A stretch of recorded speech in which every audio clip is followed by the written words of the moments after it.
Welcome to the Lit Show. We are here to serve and uplift women from every background by empowering change spiritually, physically, mentally, and socially. We hold to the belief that if you are willing to strengthen your spiritual life, then your physical, mental, and social strength will follow. I'm Janie. And I'm Britt. And we are lit. All right. So today we're going to do being an perfectionist. Understanding and overcoming the drive for flawlessness. Hey, perfectionist. That's a tough one. Mm-hmm. A person who refuses to accept any standard short of perfection. And I am guilty of that. What does the Bible say about perfectionism? In the Bible, perfectionism is addressed through the concept of striving for spiritual maturity rather than literal perfection. For instance, in Matthew 5:48, Jesus calls for believers to be perfect as your heavenly Father is perfect, which is often interpreted as a call to embody love and compassion rather than achieving unattainable perfection. The Bible encourages embracing grace and acknowledging human limitations, highlighting that true perfection lies in growing closer to God and living out His love. Oh, I like that. Understanding perfectionism. Perfectionism is a personality trait characterized by a person striving for flawlessness, setting excessively high standards for performance, and being overly critical of themselves and others. While it can drive people to achieve and excel, perfectionism often comes with downsides. Here are some key aspects of perfectionism. Unrealistic standards, which is like goal setting that are often unattainable. Self-criticism, we all know what that is. Fear of failure, all or nothing thinking. They often see things in black and white terms. Anything less than perfect is considered a failure, which I'm guilty of the all or nothing thinking. External validation, stress and anxiety. The pressure to be perfect can lead to chronic stress, anxiety, and even depression as they feel they are not good enough. Yes, and then there's a biblical perspective on perfectionism, which is the concept of perfection in the Bible is multifaceted and centers on spiritual maturity, completeness, and wholehearted devotion to God rather than flawlessness. And the key aspects include wholehearted devotion, grace and growth, and dependence on God's strength, which is perfection is seen in the context of dependence on God's grace and strength. 2 Corinthians 12:9 highlights that God's power is made perfect in human weakness, emphasizing reliance on God's sufficiency rather than personal flawlessness. I like that. Yeah, so just relying on God instead of our own self. It's like relying on our flesh. That's never going to be perfect. So why don't we just look to God for really everything? Yeah. Amen. Overall, biblical perfection involves striving for spiritual growth, integrity, and a deep, genuine relationship with God. All right. So biblical figures, examples of biblical figures who struggled with perfectionism. Moses often felt inadequate for the task of leading the Israelites out of Egypt. Despite being chosen by God, he doubted his speaking ability and overall capability of fulfilled his mission. The apostle Peter had high expectations for himself and was deeply troubled by his failures, such as he denied Jesus 3 times. Despite his devotion, Peter struggled with feelings of inadequacy and regret. And then Paul is another one. And then Martha, the sister of Mary and Lazarus, displayed signs of perfectionism in her diligence and concern with hospitality. She became frustrated with her sister Mary for not helping her with the preparations, showing her struggle with balancing work and spiritual priorities. We should read that. And that's found in Luke 10:38 and 42. Because now I'm super curious about, I didn't know that Martha didn't want Mary to help her. Or that Martha was upset. That Martha was not happy with her for not helping her. So Mary didn't. What was Mary like? Oh, because Mary was washing Jesus's feet. Yeah. While Martha kept was the one that was working. Remember, we are like Martha Yes. the most. We took a test, and her and I Yeah. are like Martha the most out of any woman in the Yeah, Bible. I remember it now. We're just always so busybody, Yeah. and we're not. We're like Yeah. we forget to Yeah. look to God. Sometimes. We're not busybodies. Not busybody. You Yeah. know what I mean? We Yeah. stay busy. Yeah. Physically, we Yeah. stay busy. Like we like to tire Get it ourselves done. out. Do it. Yeah. But we have to find God first in the morning. I was talking about this this week. Like find Him first before we even start the day, because Yes. we know we're going to be busy. We can't just Yeah. go into our day and just Yeah. think that we have it on our own, because that's when we start to mess up. Yeah. So we need to be like Mary and like stop, but also be like Martha and also be like Mary, because you do want to like have preparations and be a good like hostess, Yeah. but Well, also yeah. you want to find time to wash Jesus's feet. Yes. There's So, like a line. I yeah. feel like there's a fine line to everything. Yeah, there is. Yeah, There and that is. is so tough. It is hard. Just balance. Yeah.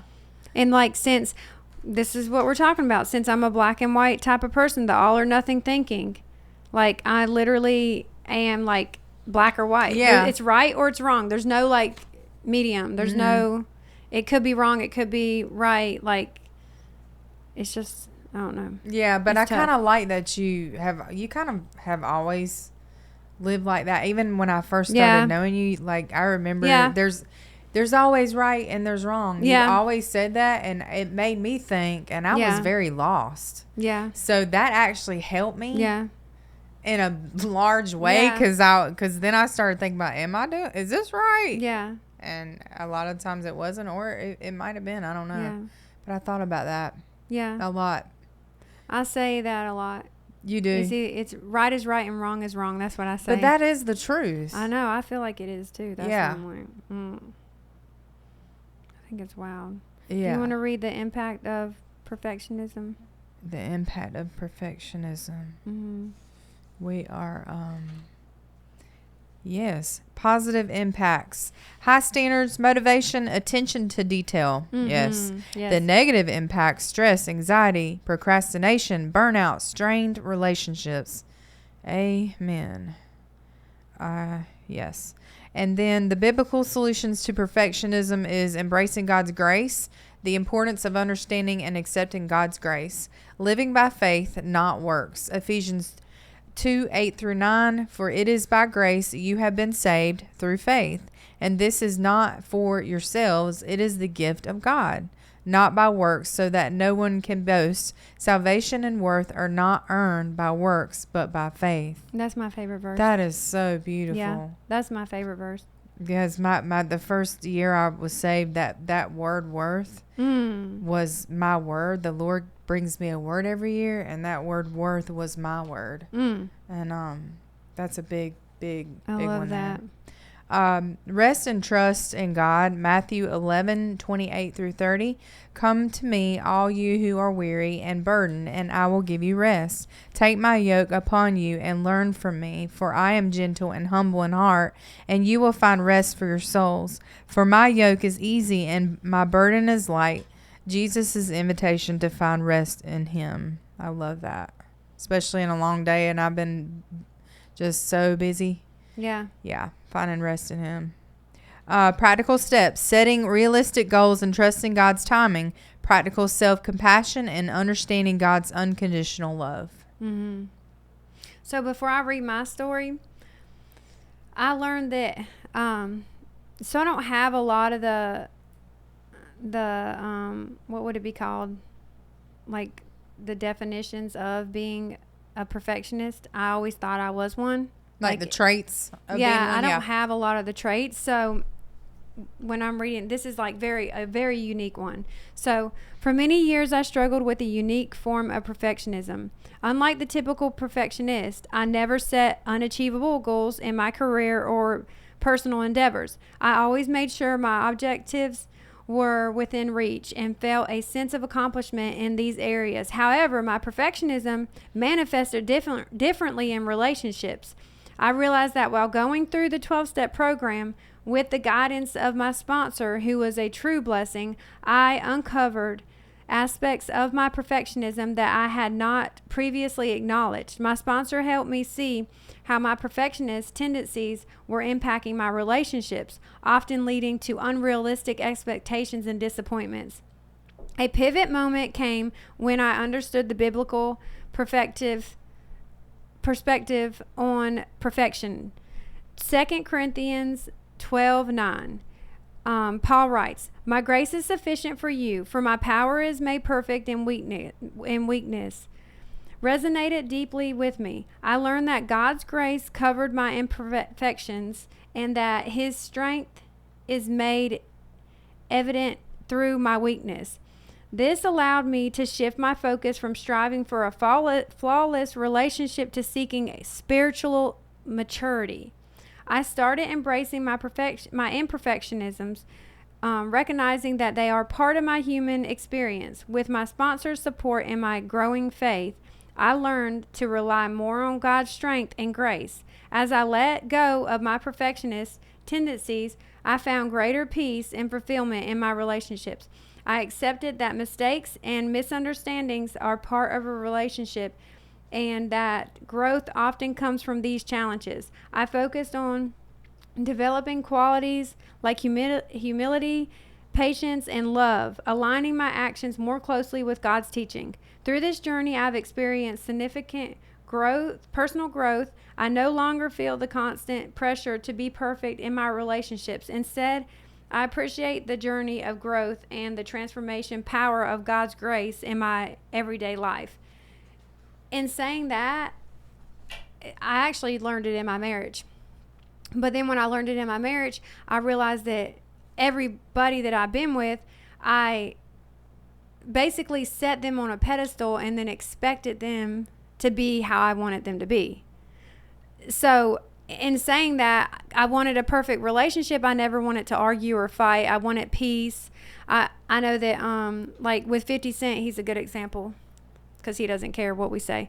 But like he would go fishing with the guys. Like he had an awesome boat. He would go fishing with his guys. He would always say, "Hey, do you care?" And I'd be like, "Oh no, go ahead." But really down deep inside, I did care. Like I wanted to go fishing, throw my cast net, fish, but I didn't want to intrude on the guys, and I didn't want to go with him with the guys. You know what I'm saying? Right. So it always led to a failure because I didn't stand up and say something. It wasn't truly what you felt inside. You just wanted to keep the peace, so you were like, "Yeah, go ahead." Right. But like deep down, you wanted to go fishing, but you didn't want to go with them. You just right were like, wanted to spend time with him and go like just with him. You know what I'm saying? Right. But that wasn't. And by doing that, I set him on a pedestal because he did want to spend time with me. You know what I'm saying? Right. Like, and when me and him had broke up, he said to me, "Why did you not ever say, hey, stay?"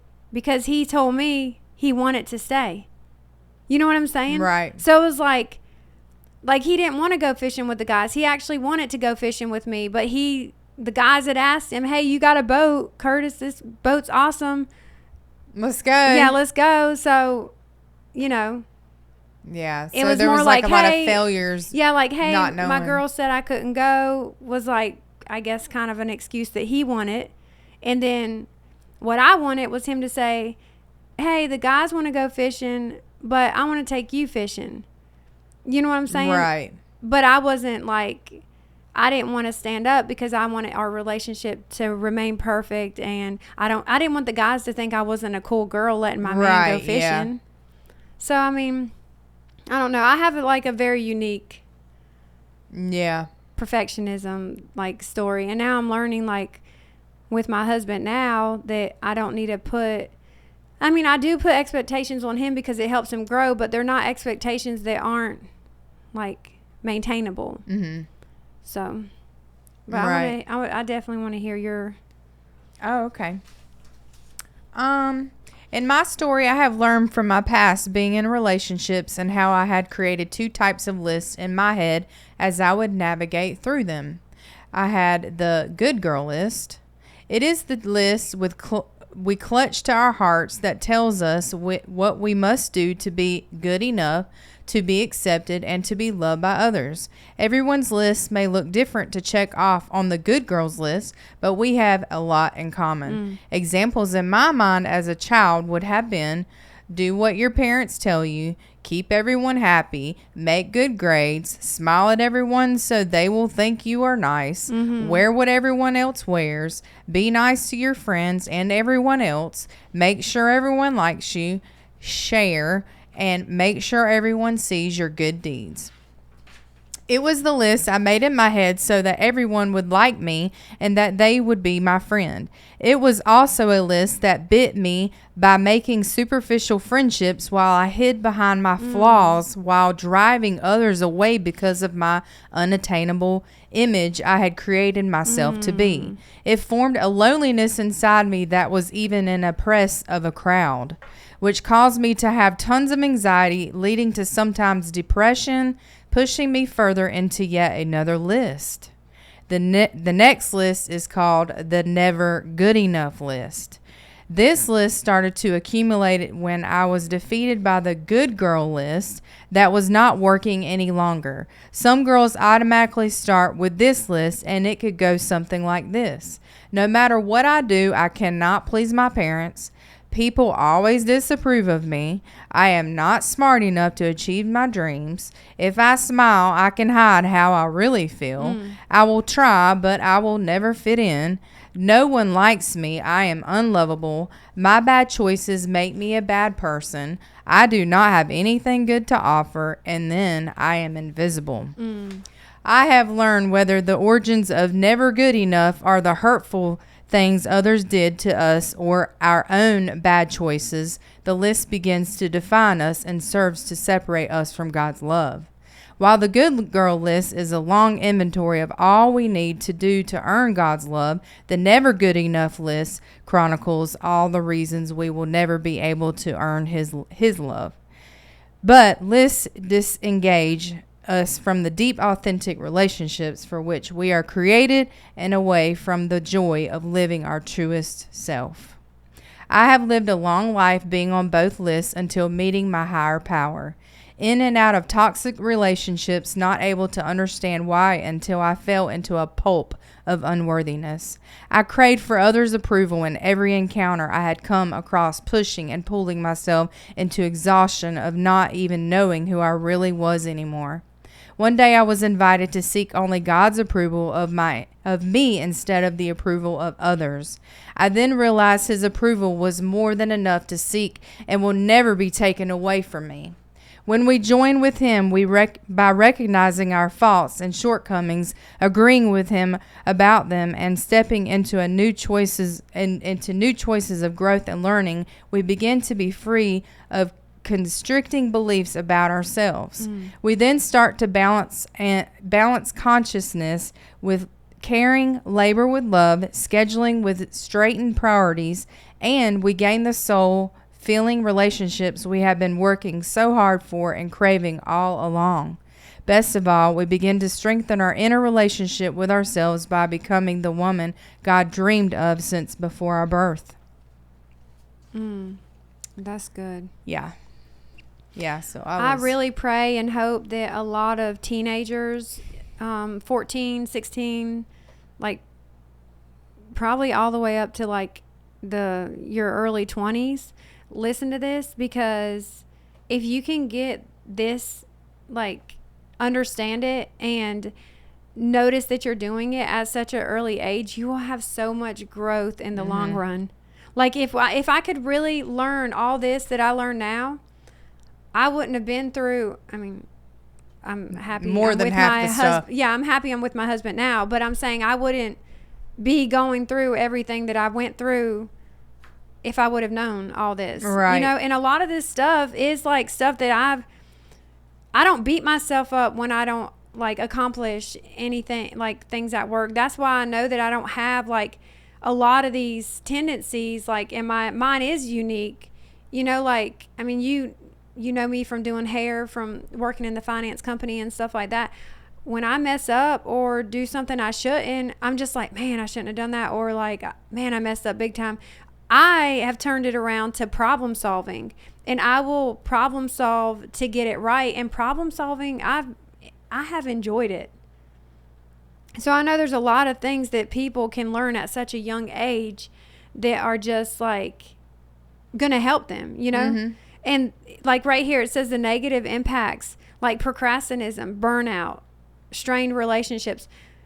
You can learn that. And I know in your past, like you'll have burnout, like where you're just like overwhelmed or. It's because of these two lists. I'm constantly, which I've learned how to like, I can tell in my head I'm making a list. Yeah. Now I know where I'm like, okay, Britt, just stop with the list. Yeah. You're not going to make it all the way through all the time. It's okay though. Yeah. And I can see your growth, and it's fun to see your growth, you know? Thank you. Because we can't cry in the back for 3 hours because we cut someone's hair an inch shorter. No. You know what I'm saying? It's going to grow in 2 weeks. Yeah. We make mistakes. Yeah. And like, I used to hate it when the people in the hair salon would say it's just hair. And like me and you would be like, no, it's not. Like it's we're gonna like rip our license up. Yeah, like it's somebody's like treasure. Right. They care about their hair. Because I'm going to tell you what, if you take 2 inches off of my hair, I'm never going to come back to you and I will complain. Yeah. Because I am like... I'm funny about mine too. I do not want my hair cut like that. Yeah. And if I don't care if I have split ends up to hair, like... That's not what you asked for. That's not what I asked for. Yeah. I said... Don't just cut... Dust my ends. Right. Yeah, we're just kind of like that. We take way less off than what they say. I know, I always do. And then at the end, they're like, "Oh, I love it." Yeah, I and love you're it. like, "Yeah, I only took an inch," and they said 3. You said 3, yeah. Yeah. Like because it shrinks up. Yeah. Yes, it does. All right, so we want to encourage everyone to reflect on their own perfectionist tendencies and consider how your faith can help you. Thank you for tuning in, and don't forget to like and subscribe. Bye. Bye.